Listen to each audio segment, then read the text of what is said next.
শরীরের রোগ, যত শারীরিক বালা মুসিবত আছে, মেলা রোগ আছে, রোগের শেষ নেই, রোগের শেষ নেই। যার যে রোগ আছে বেশি বেশি দান সাদকা করেন, আর তার সাথে ডাক্তার কাছে চিকিৎসাও করেন। অনেক সময় ডাক্তারের চিকিৎসায় কাজ হয় না, কিন্তু আল্লাহ রাব্বুল আলামিনের কোন হুকুম, হয়ে যাও, ভালো হও, হয়ে যাবে।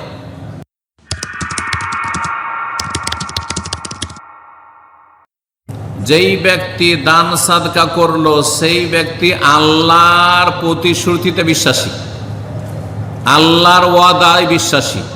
আর যেই ব্যক্তি কৃপণতা করলো, দান সাদকা করলো না, এক একটা পয়সার হিসাব করে, শুধু হিসাবই করতে থাকে, বহুবার চিন্তা করে দান করতে গেলে, সেই ব্যক্তি শয়তানের ওয়াদায় বিশ্বাসী, শয়তানের ওয়াদায় বিশ্বাসী, শয়তানের প্রতিশ্রুতিতে বিশ্বাসী। দান সাদকা ঈমানের প্রমাণ। যেই ব্যক্তি দান সাদকা করে তার মধ্যে ঈমান আছে, ইসলাম আছে, হ্যাঁ, আল্লাহর প্রতি বিশ্বাস আছে, পরকালে বিশ্বাস আছে, এই প্রমাণ বহন করে। এই মর্মে সহিহ মুসলিমের একটি হাদিসের একটা ছোট্ট অংশ, রাসূলুল্লাহ সাল্লাল্লাহু আলাইহি ওয়াসাল্লাম বলেছেন, ওয়াসাদাকাতু বুরহান। দান সাদকা, কেউ জাকাত দিল, কেউ সাদকা করলো, সে ফরজ জাকাত হোক অথবা নফল সাদকা দান খেরাত হোক, এটি হচ্ছে বুরহান, মানে অকাট্য দলিল, প্রমাণ। কিসের প্রমাণ? যে আমার ঈমান ইসলাম আছে অন্তরে, হ্যাঁ, ঈমানি ব্যথা আছে, দরদ আছে, ঈমানি চেতনা আছে, বিশ্বাস আছে, সেই জন্য আমি আল্লাহর সন্তুষ্টির জন্য, জাহান্নাম থেকে বাঁচার জন্য, জান্নাত পাওয়ার জন্য দান করছি। আপনার আমার ঈমানের সততা প্রমাণ করে এই দান সাদাকা। জি। শরীরের রোগ, যত শারীরিক বালা মুসিবত আছে, মেলা রোগ আছে, রোগের শেষ নেই, রোগের শেষ নেই। যার যে রোগ আছে বেশি বেশি দান সাদকা করেন, আর তার সাথে ডাক্তার কাছে চিকিৎসাও করেন। অনেক সময় ডাক্তারের চিকিৎসায় কাজ হয় না, কিন্তু আল্লাহ রাব্বুল আলামিনের কোন হুকুম, হয়ে যাও, ভালো হও, হয়ে যাবে। কিসের জন্য? যে আপনি দান সাদকা করেছেন, বালা মুসিবত থেকে মুক্তি লাভের জন্য, আল্লাহর সন্তুষ্টির আশায়। জি। এই মর্মে হাদিস রয়েছে, ইমাম আলবানী রাহমাতুল্লাহ হাদিসটিকে হাসান বলেছেন, আর ইমাম আসবাহানি হাদিসটি তার কিতাবে নকল। দাউ মারদাকুম বিসাদাকা, তোমাদের রোগীদের তোমরা চিকিৎসা করো সাদাকার মাধ্যমে। যখন কেউ অসুস্থ হয়ে যায়, হাসপাতালে ভর্তি হয়ে গেছে, আপনি তাড়াতাড়ি দান সাদকা করেন, বেশি বেশি। কিন্তু আমাদের দেশের মানুষরা দান সাদকা করতে গিয়েও ভুল করে, মানে জানের বদল জান। শুনেছেন না এগুলো? জানের বদল জান, মানে ওকে জান বাঁচাবার জন্য একটা খাসি দাও না, একটা মুরগি দাও না, এগুলো কথা আবার কোরআন হাদিসে না, এগুলো না, এগুলো বানাওয়াট কথাবার্তা, এগুলো বানাওয়াট কথাবার্তা। বেশি বেশি দান সাদকা। আপনি কেন একটা খাসি দেবেন যেখানে আর মসজিদ তৈরি করে দিতে পারবেন? আরে আমার মা অসুস্থ, একটা মসজিদ তৈরি করে দিতে পারবো, একটা এতিমখানা তৈরি করে দিতে পারবো, একটা মাদ্রাসা তৈরি করে দিতে পারবো, হ্যাঁ, কেন আমি দেবো না? এদিকে 5 লাখ টাকা আমাকে অপারেশন লাগছে, তো আমি 5 লাখ টাকা দিয়ে একটা মসজিদ তৈরি করে দিতে পারবো। জি। সুতরাং এই শুধু এই দান সাদকা মানে জানের বদল জান, সুতরাং একটা খাসি আর একটা মোরগে সীমিত করে দেওয়া, এগুলো অজ্ঞতা ভিত্তিক আমল। জি। রাসূলুল্লাহ সাল্লাল্লাহু আলাইহি ওয়াসাল্লাম দাউ মারদাকুম বিসাদাকা, তোমাদের রোগের চিকিৎসা করো বা রোগীদের চিকিৎসা করো, কিসের মাধ্যমে? দান সাদকা করি। ইমাম ইবনুল কাইয়িম রাহিমাহুল্লাহ বলছেন, ইমাম ইবনুল কাইয়িম বড় হাকিম ছিলেন, কিন্তু বড় হাকিম ছিলেন তিনি, এবং তিব্বে নবী, নবী সাল্লাল্লাহু আলাইহি ওয়াসাল্লামের তিব সম্পর্কে, ডাক্তারি সম্পর্কে তিনি একটি মোটা কয়েকশো পৃষ্ঠার কিতাব লিখেছেন, খুব গুরুত্বপূর্ণ কিতাব। তিনি বলছেন, কুল্লু তাবিবিন লা ইউদাউিলুল আলিল, যে কোনো ডাক্তার যদি কোনো রোগীর চিকিৎসা করে, ইয়াতাফাক্কাদু কলবাহু ওয়া সালাহু ওয়া তাকবিয়াতা রূহি ওয়া কুওয়াহু বিসাদাকা, তাহলে শুধু তার শারীরিক রোগের চিকিৎসা দেবে না। যদি সত্যিকারের ডাক্তারের মতো ডাক্তার, চিকিৎসকের মতো চিকিৎসক হয়, তাহলে শুধু তাকে ওই প্যানাডোল আর অমুক তমুক ট্যাবলেট, ক্যাপসুল, ইঞ্জেকশন এইসব শুধু দেবেন না, বরং একজন মুসলিম যদি ডাক্তার হয়, বিজ্ঞ ডাক্তার, তাহলে সেই ব্যক্তির অন্তরের সন্ধান চালাবে, তার অবস্থা কেমন, তার মধ্যে সততা কতটুকু, তার আধ্যাত্মিকতা কতটুকু, রুহানিয়াত তার মধ্যে কতটুকু রয়েছে, এবং সেটা করবে কিসের মাধ্যমে? দান সাদকার মধ্যে। তাকে বলবে দান সাদকা করো, ঠিক আছে, আমার কাছে চিকিৎসা করছো, ওষুধ নিয়ে গেলে তুমি দান সাদকাও করো। জি। এবং জনকল্যাণমূলক কাজ করে মানুষের উপকার করবে, আল্লাহমুখী হবে, পরকালমুখী হবে। যখন একজন অসুস্থ মানুষ আল্লাহমুখী হয়ে যায়, আর বেশি বেশি তওবা ইস্তেগফার করে, আল্লাহর কাছে দোয়া করে, আল্লাহকে ডাকে অন্তর থেকে, তো তখন তার চিকিৎসা সহজ হয়ে যায়, তার চিকিৎসা সহজ হয়ে যায়। কারণ আসল ওয়াইজা মারিজ তো ফাহয়াশফিন, ইব্রাহিম আলাইহিস সালাম বলছেন আমি অসুস্থ হলে আরোগ্যদাতা হচ্ছেন একমাত্র আল্লাহ রাব্বুল আলামিন, তিনি ছাড়া কেউ নেই। তারপরে তিনি বলছেন ফালাইসা বিতাবিবিন বাল মুতা, কোনো ব্যক্তি যদি শুধু শুধু এই পার্থিব ঔষধ দিয়ে চিকিৎসা করে আর এইরকম একটু গাইডলাইন দিল না যে তুমি দান সাদকা করো বালা মুসিবত থেকে বাঁচার জন্য, রোগ মুক্ত হওয়ার জন্য, এসব যদি না বলে, তাহলে সেই ব্যক্তি হচ্ছে ফুটপাতিয়া ডাক্তার, মোতাবেবুন, মানে যে ডাক্তার নয় কিন্তু ডাক্তার সেজেছে, কোয়াক ডাক্তার, যারা লেখাপড়া না করে কোয়াক ডাক্তার যারা। জি, 4 নম্বর দান সাদকার ফজিলত হচ্ছে দান সাদকা করলে দুশ্মনকে প্রতিহত করা যায়। আপনাদের অনেকের দুশ্মন আছে, হ্যাঁ দুশ্মন আছে, জীবন নাশ করে দেবে, মেরে ফেলবে, এরকম হয়তো আপনার ঝুঁকি আছে। আপনি আত্মরক্ষা করতে চান দুশ্মন থেকে, মানুষ শয়তান, জিন শয়তান, মানুষ দুশ্মন আর জিন দুশ্মন থেকে, তাহলে আপনি বেশি বেশি দান সাদকা করুন। এই মর্মে ইয়াহিয়া আলাইহিস সালাম, যে আল্লাহর নবী ছিলেন, জাকারিয়া আলাইহিস সালাম, জাকারিয়া নবীর ছেলে, ইয়াহিয়া তিনি বাপ বেটা দুইজন নবী ছিলেন, তার থেকে একটি রেওয়ায়াত বর্ণিত হয়েছে। তিনি বলেছেন তোমাদেরকে দান সাদকা করতে বলছি।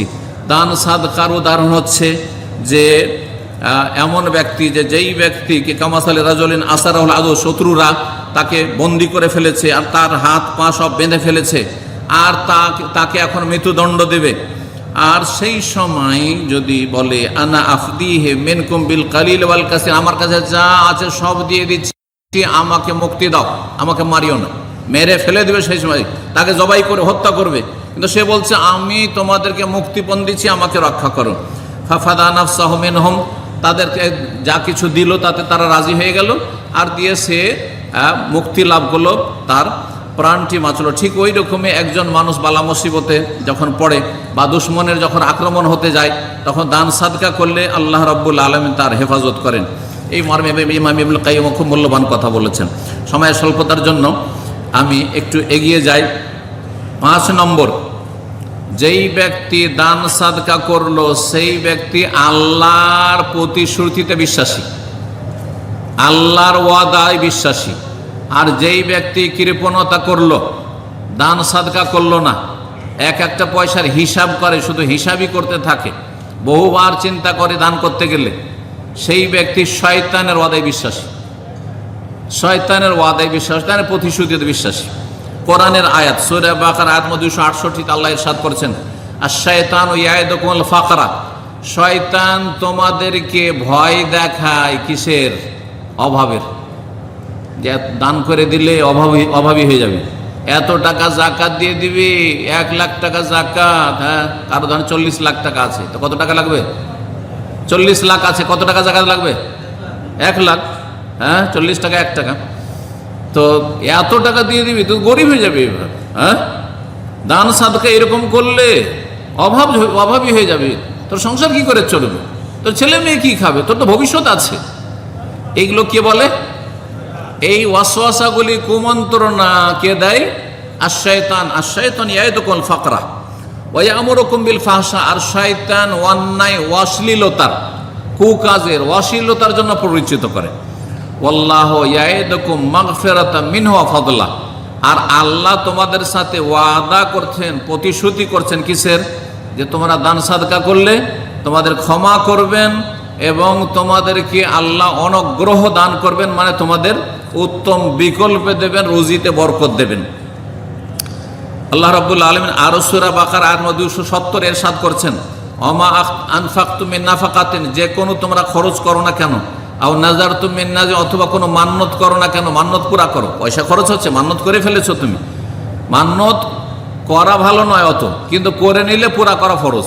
কেউ যদি মান্নত করে নাই আর সেই মান্নতটি হারাম নাজায়েজ নয়, তাহলে সেটা পূর্ণ করা ফরজ। একজন মান্নত করে নিয়েছে, আল্লাহ আমার এই কাজটি হয়ে গেলে আমি একটা হজ করব, তাহলে হজ করা ফরজ হয়ে গেছে তার জন্য, আলাদা একটা হজ, ওই তার ফরজ হজ না, এটা এক্সট্রা তার হজ।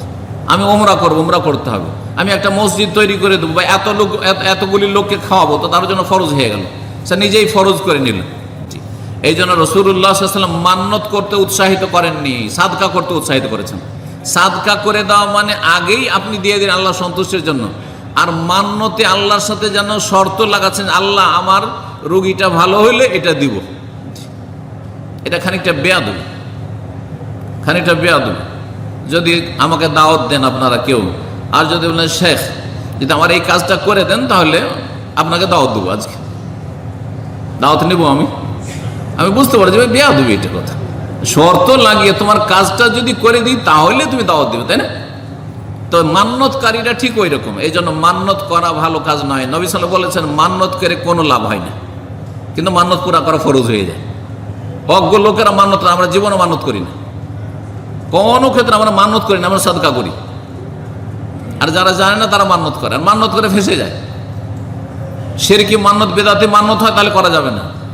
যদি কেউ মান্যত করে যে আল্লাহ যদি আমার এই কাজটা করে দেয় তো আজমির শরীফ ঘুরে আসবো, ভারত যায় বাংলাদেশ থেকে, তাহলে শিরক, কুফরি, হারাম যাওয়া, ঈমান হারিয়ে যাবে। আর কেউ যদি বলে যে আল্লাহ যদি আমার এই কাজটা হয়ে যায় তো একটা মিলাদ দেবো, তাহলে বলে বেদাত, এটাও হারাম। কথা বুঝতে পেরেছেন? আর একটা মান্যত বলি, শুধু এই দুটো না বলে আর একটা বলি তাহলে পারফেক্ট হবে। আল্লাহ যদি এবার ইলেকশনে পাশ করে নি তাহলে আমার এলাকাবাসীকে মদ খাওয়াবো, মান্যত করে পাশ করে নিল, এমপি হয়ে গেল, খাওয়াবে? হারাম, এই মান্যত হারাম, পুরা করা যাবে না। কিন্তু যদি বলে আল্লাহ যদি ইলেকশন আমাকে পাশ করিয়ে দাও, তুমি একটা মসজিদ তৈরি করে দাও, মসজিদ করা ফরজ করে দাও, বুঝা গেছে? আমার দেশের, আমার এলাকার, আমার অঞ্চলের, আমার যে এলাকা থেকে আমি জিতছি সেই এলাকার আমি এতটি লোকে চাকরি দেবো, চাকরি দাও ফরজ, চাকরি দাও ফরজ। তুমি মান্যত করেছো, মান্যত করে কোনো লাভ নেই। হাদিসে আছে ইউস্তাখরাজু মিনাল বাখিল, বখিলের ধন সম্পদ কিছু বের করা হয়। কৃপণ লোক পয়সা দিত না, কিন্তু এখন ঠেলাই পড়ে দিচ্ছে, উপায় নাস্তিক, উপায় নেই সেই জন্য দিচ্ছে এখন, কারণ মান্যত করে ফেলেছে, ওকে দিতেই হবে। তো আল্লাহ রাব্বুল আলামিন বলছেন যে তোমরা আল্লাহ রাস্তায় খরচ করো, দান সাদকা করো অথবা মান্যত করো, ফাইন্নাল্লাহা ইয়ালামু, আল্লাহ সব জানছেন, ওয়া লিল যালিমিনা মিন আনসার। আল্লাহ আরো বলছেন মান যাল্লাযী ইউকরিদুল্লাহ কারদান হাসানা, কি আছে আল্লাহকে উত্তম ঋণ দেবে। আল্লাহকে উত্তম ঋণ দেওয়া মানে অভাবীকে সাহায্য করা, দান সাদকা করা। ঋণ দেওয়া মানে, আল্লাহকে ঋণ দেওয়া মানে অভাবীকে সাহায্য করা। ফায়ুযাইফু লাহু আযআফান কাসীরা, তাহলে আল্লাহ বহু গুণে বর্ধিত করবেন। আপনি গতকালকে বলেছি দান সাদকা করলে, 1 টাকা দান করলে 700 পর্যন্ত বহু গুণে আল্লাহ বর্ধিত করবেন। কমপক্ষে 10, তারপরে 100। যার যেমন ইখলাস, যার যেমন আন্তরিকতা, যার যেমন নিষ্ঠা। নবী সাল্লাল্লাহু আলাইহি ওয়াসাল্লামের হাদিস সহিহ মুসলিমের আছে মা নাকাসাত সাদাকাতুন মিন মাল, দান সাদকা করলে, যাকাত দিলে বা দান খেরাত করলে কারো ধন সম্পদ কমে যায় না, কমে না। বাহ্যিক কম মনে হইলো কিন্তু কমে না। বিভিন্ন দিক থেকে আল্লাহ দেন, বালা মুসিবত থেকে রক্ষা করেন। যে বালা মুসিবতগুলি আসলে এর চাইতে অনেক বেশি টাকা চলে যেত, আর অশান্তিরও শেষ থাকতো না। তো দান সাদকা করলে অথবা যাকাত দিলে কারো পয়সা কমে না, এই কথা রাসূলুল্লাহ সাল্লাল্লাহু আলাইহি ওয়াসাল্লাম বলেছেন। 6 নম্বর ফজিলত দান সাদকার, দান সাদকা করলে গুনাহ থেকে পবিত্রতা অর্জন হয়, গুনাহ থেকে পবিত্রতা অর্জন হয়। সূরা তওবার আয়াত 103 আল্লাহ ইরশাদ করেছে খুয মিন আমওয়ালিহিম সাদাকা, হে নবী মুসলিমদের ধন সম্পদ থেকে তুমি যাকাত সাদকা গ্রহণ করো। যাকাত গ্রহণ করার নির্দেশ দেওয়া হয়েছে রাসূলুল্লাহ সাল্লাল্লাহু আলাইহি ওয়াসাল্লামকে, মুসলিম শাসককে, খলিফাতুল মুসলিমিনকে, যদি আমানতের সাথে বন্টন করা হয়। জি, তুতাহিরুহুম, এর মাধ্যমে তাদেরকে পাক পবিত্র করবে, ওয়া তুযাক্কিহিম বিহা, তাদের আত্মার পরিশুদ্ধি করবে, তাদেরকে পবিত্র করবে এবং তাদের আত্মার পরিশুদ্ধি করবে, কৃপণতা মুক্ত হবে এবং গুনাহ থেকে তারা মুক্ত হবে, পাক পবিত্র হবে ইত্যাদি। 7 নম্বর ফজিলত দান সাদকার, দান সাদকা যারা করবে, যা দান করবে সেটা হাসরের মাঠে তার জন্য ছায়া হয়ে দাঁড়াবে, ছায়া করবে তার জন্য। নবী সাল্লাল্লাহু আলাইহি সাল্লামের প্রসিদ্ধ হাদিস রয়েছে কুল্লু ইমরিইন ফি যিল্লি সাদাকাতিহি ইয়াউমাল কিয়ামাহ, প্রত্যেক ব্যক্তি তার সাদকার ছায়াতে অবস্থান করবে কিয়ামতের দিন হাসরের মাঠে। আল্লাহু আকবার। যেই দিন আল্লাহ রাব্বুল আলামিনের ছায়া ছাড়া, স্পেশাল আরশের ছায়া আর এই দান সাদকার ছায়া ছাড়া আর কোনো ছায়া থাকবে না, কোনো গাছপালার ছায়া থাকবে না, কোনো বাড়ি ঘরের ছায়া থাকবে না, কোনো পাহাড় পর্বতের ছায়া থাকবে না, কোনো ছায়া থাকবে না সেখানে। কুল্লু ইমরিইন ফি যিল্লি সাদাকাতি ইয়াউমাল হাত্তা ইউফসালা বাইনানা, যতক্ষণ পর্যন্ত চূড়ান্ত ফয়সালা হাসরের মাঠে না হবে ততক্ষণ এই দান সাদকা তাকে ছায়া করতে থাকবে, কোনো তাপ লাগবে না। অথচ সেই দিন সূর্য মানুষ থেকে এত নিকটবর্তী হবে, হাদিসে আছে 1 মাইল দূরে হবে, 1 মাইল দূরে হবে, এত কাছে হবে। আল্লাহু আকবার। মানুষ ঘামে হাবুডুবু করবে, কেউ ডুবতে থাকবে নাক পর্যন্ত, কারো গলা পর্যন্ত, কারো কোমর পর্যন্ত, কারো হাঁটু পর্যন্ত, এইভাবে হাবুডুবু করতে থাকবে আমল অনুযায়ী। আল্লাহ রাব্বুল আলামিন আমাদেরকে দুনিয়া আখিরাতে যেন সম্মানিত করেন, আর দুনিয়া আখিরাতের লাঞ্ছনা থেকে আল্লাহ হেফাজত করেন। রাসূলুল্লাহ সাল্লাল্লাহু আলাইহি ওয়াসাল্লামের হাদিস সহিহ বুখারীতে রয়েছে, সহিহ মুসলিমে রয়েছে, সাবআতুন ইউযিল্লুহুমুল্লাহু ফি যিল্লি, 7 প্রকার মানুষকে আল্লাহ তার আরশের স্পেশাল ছায়া দেবেন। তার মধ্যে এক রকমের লোক হচ্ছে ওয়ারাজুলুন তাসাদ্দাকা বিসাদাকাতিন, যারা দান সাদকা করলো এমন লুকিয়ে গোপনে, ডান হাতে খরচ করলে বাম হাত জানতে পারে না। বাম হাত জানতে পারে না মানে কি? বাম হাত জানতে পারবে না মানে বাম পাশের লোক জানতে পারবে না। কোনো গরিবকে টাকা দিলেন, পকেটে এমন ভাবে ঢুকিয়ে দিলেন, তার বাড়িতে ভিতরে দিয়ে আসলেন, বুঝতে পারলো না, পাশের লোক বুঝতে পারলো না, পাশের লোক দাঁড়িয়ে আছে জানতে পারলো না, একটা গরিব মানুষকে আপনি দান সাদকা করলেন। লুকিয়ে দান করবেন। যদি গরিবকে সরাসরি দিতে হয় তাহলে লুকিয়ে দেবেন আপনি। আর যদি দেখা যায় যে জাকাত ফরজ জাকাত, তাহলে প্রকাশ্যে দেবেন, কারণ ফরজ জাকাত প্রকাশ্যে না দিলে জনসমাজ, আপনার এলাকার লোক, আপনার গ্রামের লোক আপনাকে কৃপণ বলবে যে জাকাত দেয় না এই লোকটা, এত পয়সার মালিক জাকাত দেয় না, বলবে না? এই জন্য জাকাত প্রকাশ্যে দিতে হবে। নফল দান গরিবকে যখন দিবেন লুকিয়ে দেবেন। আর যদি ধরেন নফল দান কিন্তু একা সামলাইতে পারি না, একটা মসজিদ করতে 10 লাখ টাকা লাগবে, আমি 1 লাখ দিতে পারবো, আরো তো 9 জন লোক দরকার, তখন বলবো যে এই যে আমি 1 লাখ দিলাম, এখন কে কি দিবেন দেন। তখন প্রকাশ্যে দিলে বেশি নেকি রয়েছে। কিন্তু যদি একাই আমি কাজ সামলাতে পারি তাহলে গোপনে করলে বেশি নেকি রয়েছে, যত লুকিয়ে করবেন। যেমন একটা পরিবার বিধবাকে একটা 5,000 টাকা দিলে তার সংসার চলে যাবে মাসের মাস, 5,000 টাকা আমি দিতে পারবো, তাহলে আর আপনাদেরকে কাউকে জানতে দেবো না, এটা হচ্ছে উত্তম, এতে অনেক বেশি নেকি রয়েছে। জান আল্লাহ রাব্বুল আলামিন তার স্পেশাল ছায়া হাসর মাঠে দেবেন। 8 নম্বর ফজিলত হচ্ছে দান সাদাকার। যে ব্যক্তি দান সাদাকা করবে, এই দান সাদকা জাহান্নাম থেকে রক্ষা করবে। প্রিয় নবী সাল্লাল্লাহু আলাইহি ওয়াসাল্লামের হাদিস রয়েছে, ইত্তাকুন নার ওয়ালা বিশিক্কি তামরা, তোমরা জাহান্নামের আগুন থেকে বাঁচো যদিও একটি খেজুরের অংশ দিয়ে হোক না কেন। একটা খেজুরের কিছু অংশ ভেঙে খেজুর 2টো ফকিরকে একটা খেজুর দিচ্ছেন, তাতেও জাহান্নাম থেকে বাঁচতে পারবেন। নবী সাল্লাল্লাহু আলাইহি ওয়াসাল্লামের হাদিস রয়েছে সহিহ বুখারী মুসলিমের। 9 নম্বর ফজিলত হচ্ছে দান সাদকার। দান সাদকা করলে ফেরেশতারা দোয়া করে। কি করে? ফেরেশতারা প্রত্যেক দিন দোয়া করে যে দান সাদকা করে। মা মিন ইয়াউমিন ইউসবিহুল ইবাদু ফি, সহিহ বুখারী মুসলিম হাদিস রয়েছে, প্রত্যেক দিন সকালবেলা 2টো ফেরেশতা আকাশ থেকে নেমে আসে। একজন বলে আল্লাহুম্মা আতে মুনফিকান খালাফা, হে আল্লাহ যারা খরচ খরচা করে দান সাদকা করে তাদেরকে উত্তম বিকল্প দান করো, তাদের রুজিতে বরকত দান করো। আর আরেকজন ফেরেশতা বদদুয়া দেয় আল্লাহুম্মা আতে মুমসিকান তালাফা, যেই ব্যক্তি কৃপণ বখিল তাকে সর্বনাশ করো, তার ধন সম্পদকে সর্বনাশ করো, বরবাদ করো, এইভাবে বদদুয়া দিতে থাকে। সুতরাং ফেরেশতার দোয়া যদি নিতে চান তো বেশি বেশি দান সাদকা করবেন। 10 নম্বর ফজিলত, স্পেশাল জান্নাতে একটি গেট রয়েছে, 8টি গেটের একটি গেট হচ্ছে বাবু সাদাকা, সাদাকার দরজা। এই মর্মে রাসূলুল্লাহ সাল্লাল্লাহু আলাইহি ওয়াসাল্লাম হাদিস রয়েছে বুখারী মুসলিম, ওমান কানা মিন আহলি সাদাকাতে দুয়মিন বাবি সাদাকা, যেই ব্যক্তি বেশি বেশি দান খয়রাত করবে তাকে সাদকার গেট দিয়ে ডাকা হবে, আর যেই ব্যক্তি বেশি বেশি রোজা রাখবে তাকে রাইয়ান গেট দিয়ে ডাকা হবে। ওই হাদিসটি। 11 নম্বর ফজিলত, সেটা হচ্ছে আপনি দান করলে আল্লাহ আপনাকে দান করবেন। আপনি দেবেন, যত দেবেন আল্লাহ তত বেশি আপনাকে দেবেন। আনফিক ইউনফিকিল্লাহু আলাইক, নবী সাল্লাল্লাহু আলাইহি ওয়াসাল্লাম হাদিস, তুমি বেশি বেশি খরচ করো, দান করো, আল্লাহ তোমার উপরে খরচ করবেন, তোমাকে দেবেন। 12 নম্বর ফজিলত, মহিলাদের ক্ষেত্রে বিশেষভাবে যদি জাহান্নাম থেকে বাঁচতে হয়, মহিলাদের সংখ্যা জাহান্নামে বেশি হবে।